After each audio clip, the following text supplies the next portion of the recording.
बढ़ते हैं अगली खबर की ओर। राजस्थान की 3 विधानसभा सीटों पर होने वाले उपचुनाव के लिए बीजेपी ने अपने उम्मीदवार उतार दिए हैं, जबकि कांग्रेस ने अभी तक अपने पत्ते तक नहीं खोले। यह उपचुनाव न केवल गहलोत सरकार और कांग्रेस संगठन के लिए साख का सवाल है, बल्कि बता दें कि 2023 के विधानसभा चुनाव से पहले इन्हें सेमीफाइनल के तौर पर भी देखा जा रहा है। ऐसा इसलिए भी कहा जा रहा है क्योंकि वसुंधरा राजे के दौर में उपचुनाव में बीजेपी की जो हार हुई थी वो फिर 2018 तक नहीं रुकी। यही वजह है कि अशोक गहलोत ने खुद उपचुनाव की कमान अपने हाथों में ले रखी है। ऐसे में देखना है कि उपचुनाव की सियासी जंग कौन फतह करता है। बता दें कि राजस्थान राजसमंद, सहाड़ा और सुजानगढ़ सीट पर उपचुनाव हो रहे हैं, जिसमें 2 सीटें कांग्रेस तो 1 सीट बीजेपी के पास है। राजसमंद सीट बीजेपी के विधायक किरण माहेश्वरी के निधन से रिक्त हुई थी, जबकि सहाड़ा सीट से कांग्रेस के विधायक कैलाश त्रिवेदी और सुजानगढ़ सीट से कांग्रेस विधायक मास्टर भंवर लाल मेघवाल के निधन के चलते उपचुनाव हो रहे हैं। प्रदेश में 3 विधानसभा सीटों पर होने वाले उपचुनाव के लिए बीजेपी ने अपने उम्मीदवारों की भी इस तरीके से आपको बता दें कि घोषणा कर दी है। राजसमंद सीट से बीजेपी ने किरण माहेश्वरी को बेटी दीप्ति माहेश्वरी को उतारा है, क्योंकि वो पुराने नेता माने जाते हैं। ऐसे ही सुजानगढ़ से बीजेपी ने पूर्व मंत्री खेमाराम मेघवाल को प्रत्याशी बनाया है। खेमाराम वसुंधरा राजे के पहले कार्यकाल में मंत्री रहे हैं और उनके करीबी माने जाते हैं। तो जिस तरीके तो इस पर ज्यादा बातचीत करने के लिए हमारे साथ राहुल आनंद बीजेपी के प्रवक्ता हैं, वो हमारे साथ जुड़े गए। राहुल जी, आपका बहुत बहुत स्वागत है आरआई न्यूज पर। जी धन्यवाद। राहुल जी, जिस तरीके से बता दें कि चुनाव है और इसमें बीजेपी ने अपने जो दावेदार थे उन्होंने उतार दिए हैं, लेकिन अभी तक उपचुनाव में गहलोत सरकार ने किसी भी उम्मीदवार को नहीं उतारा है। और देखिए, सबसे पहली बात यह है कि ये जो गहलोत सरकार ने अब तक अपने उम्मीदवार को नहीं दिया है, जबकि वो वहां पे सत्ता में है, तो कहीं ना कहीं उनके एजेंडे पे, उनके विकास की नीति पे ये कहीं ना कहीं असंतुष्टता का माहौल है कि वो कैंडिडेट को देने में वो डर और परहेज कर रहे हैं। क्योंकि उनको तो सबसे पहले अपने कैंडिडेट को देना चाहिए था, विपक्ष को तो बाद में देना चाहिए था। कि विपक्ष की क्या तैयारी है वो तो बात की चर्चा का विषय होता, लेकिन सबसे पहले वो सरकार में है तो उन्हें तो अपने कैंडिडेट सबसे पहले देना चाहिए था। उन्होंने लेट किया है। और कहीं पे भी जो राजस्थान की ऐसी परंपरा रही है कि कभी भी जो उपचुनाव होते हैं वो निर्णायक होते हैं आने वाले भविष्य के चुनाव के लिए। तो ये मंशा साफ झलक रही है कि वो अभी भी कंफ्यूज हैं अपने कैंडिडेट्स को लेकर। जी तो राहुल जी, ऐसा जैसे कि आपने बताया, तो कहीं ऐसा तो नहीं है कि जो कांग्रेस है ये कोई नया चेहरा सामने लाएगी और किस पर ये दांव खेलेगी? देखिए, सबसे पहले तो इनके नेतृत्व में ही असंतुष्टता है, क्योंकि कुछ दिन पहले सचिन पायलट जी भी उनसे नाराज चल रहे थे अपने खेमे से, तो उनको मनाने के लिए बहुत सारी तैयारियां की गई, बहुत मान मनोबल किया गया था। तो हो सकता है कि कुछ विषयों पे उनकी अभी बात नहीं बन पाई होगी।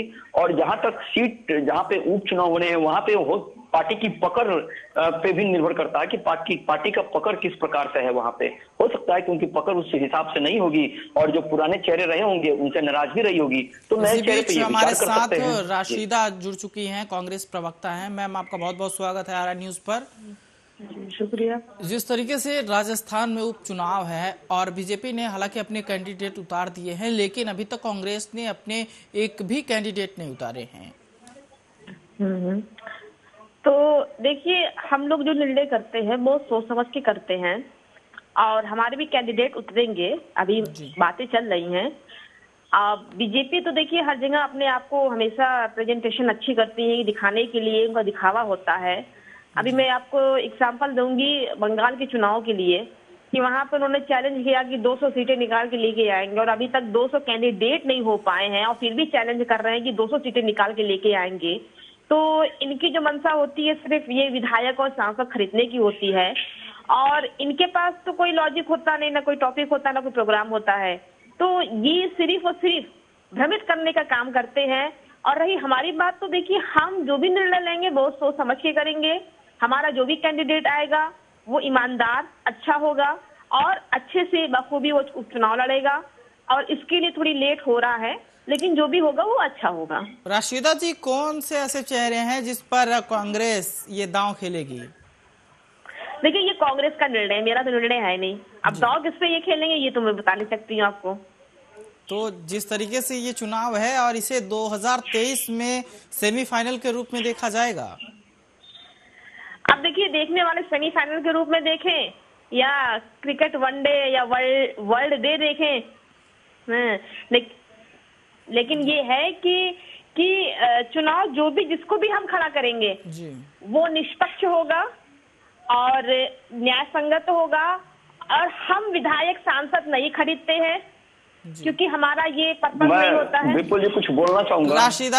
राशिदा जी मैं आपके पास आऊंगा। राहुल आनंद जी कुछ कह रहे हैं। राहुल आनंद जी, जिस तरीके से राशिदा जी ने बताया कि वो जिस तरीके से आरोप लगा रही हैं कि हम विधायक नहीं खरीद सकते, तो इस पर आपकी प्रतिक्रिया? देखिए, सबसे पहले मैं मैडम की बातों का सम्मान करूंगा और मुझे इनकी बातें काफी अच्छी लगी क्योंकि इन्होंने अपने जो प्रेजेंटेशन दिया है वो काफी मेहनत और शालीनता के साथ दिया है। इसलिए मैं कह रहा हूं क्योंकि कांग्रेस में ऐसे लोगों की जरूरत है।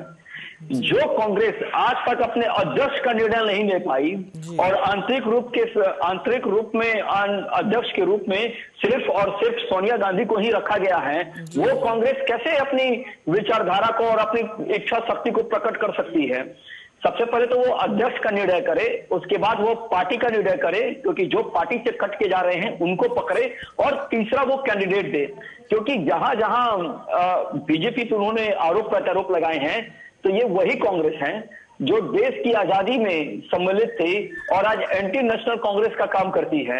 ये उन जगहों पे ज्यादा चली जाती है जहां पे विवाद देश की आंतरिक सुरक्षा को लेकर होते हैं, उनका ये समर्थन करते हैं।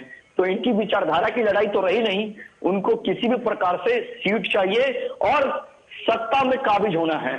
और यही वजह है जो बीजेपी पे मैं बता रहा हूँ मैडम, मेरी बात को सुन लीजिए ना, फिर आप बोलिएगा। जी बिल्कुल बिल्कुल। और जहां तक बीजेपी के ऊपर जब आरोप की बात है तो ये आरोप प्रत्यारोप का दौर चलता रहता है, ये बड़ी बात नहीं है। और शीर्ष नेतृत्व अगर हमें, जब हम रथ पे बैठते हैं और जब श्री कृष्ण उस रथ को चलाते हैं तो अर्जुन को ये पता होता है कि लक्ष्य को कैसे भेदना है। ये भारतीय जनता पार्टी बहुत अच्छी तरीके से जानती है। और विकास की दीदी जो बोलती है वहां पे खेला होबे, हमने आज तक खेला होबे नहीं कहा है, हमने कहा है कि विकास होबे और विकास ही लाएंगे। आज प्रथम चरण का चुनाव चल रहा है, शाम तक आप लोग निष्कर्ष में निकाल लेंगे कि किसके पाले में क्या जा रहा है। लेकिन जहां तक अस्थाई का बात है और राजस्थान की बात है तो ये जो वनडे का जो पिच है वो लिटमस पेपर की टेस्ट की तरह है और यही निर्णय करेगा कि भविष्य में कौन सी सरकार वहां राज्य करेगी। और जब हम असफल हो जाते हैं तो, और जो सफल व्यक्ति होता है या छात्र होता है तो उस पर हम टिकरा जरूर फोड़ते हैं ये कहकर कि टीचर ने उसको बहुत मदद किया है, टीचर ने उसको क्वेश्चन बता दिया है। यही बात आजकल कांग्रेस करती है। जी राशिदा जी, आपकी प्रतिक्रिया चाहेंगे इस पर? हाँ, मेरी प्रतिक्रिया ये है कि इन्होंने जो पहला है, इन्होंने जो कहा कि सरकार जो है कि मतलब आजादी के समय जो किया है, ये आवाज रिपीट बार बार हो जा रही है जी। हाँ राशिदा जी, एक बार मेरी बात सुनिए, मेरी बात कंप्लीट नहीं हुई है क्योंकि ये टेक्नोलॉजी प्रॉब्लम है, इसमें रिपीट हो रही है आवाज। इसमें इन्होंने कहा कि आजादी के समय इन्होंने कोई कार्य नहीं किया जी। आजादी के समय ही हमारा खून गिरा, ये गांधी परिवार का खून गिरा, इन्होंने बलिदान दिया है और इन्हीं के बलिदान से आज देश आजाद हुआ है। आज ये कैसे कह सकते हैं नहीं, गांधी के परिवार में रहने वाले, गांधी की विचारधारा में रहने वाले हम लोग आज भी हैं। आपकी तरह आपकी प्रधानमंत्री जो बांग्लादेश में जाके झूठ बोलते हैं कि बांग्लादेश की आजादी में हमें जेल के पीछे था, आप ये बताइए किस तरह से झूठ पे झूठ बोला जा रहा है।